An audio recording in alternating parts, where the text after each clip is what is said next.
nagstart tayo ng usapan na tayo magdi-disguise. Asan disguise mo? Oh. Lord na LB! Aba, bakit nakadisguise ang ating mga bida? May kinalaman kaya ito sa kanilang Case number 2! Mosca, yung case number 2. Sama ko nga pala si Shirley. Siya yung tutulungan natin sa case number 2. Ano bang problema, Miss Shirley? Si Sugar Babe ko, may katext itong babae. Ano, number 2 nga. Maganda ba lalaki Richie na yan? May pagkakahaling tulad kaya to kay Coco Martin, Piolo, tsaka Ding Dong. Okay, sinama mo pa ang mukha ko dyan. Adonis na yun. Uy! Mukhang may suspect na ata ang ating investigating I'm team. here now. Oh! Sabi na natin yan.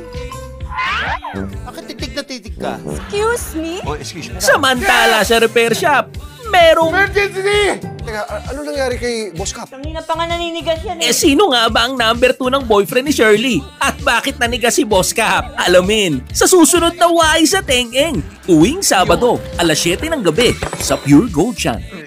O, di ba? Ang sama. Ano nangyari dito? Napag yun ay kutsara pagharap ko. Wipe out! Kumain lang kami ah. Ang bilis! Segundo! Ito naman ang gandang babae, parang pinadalitin ka rin umuya.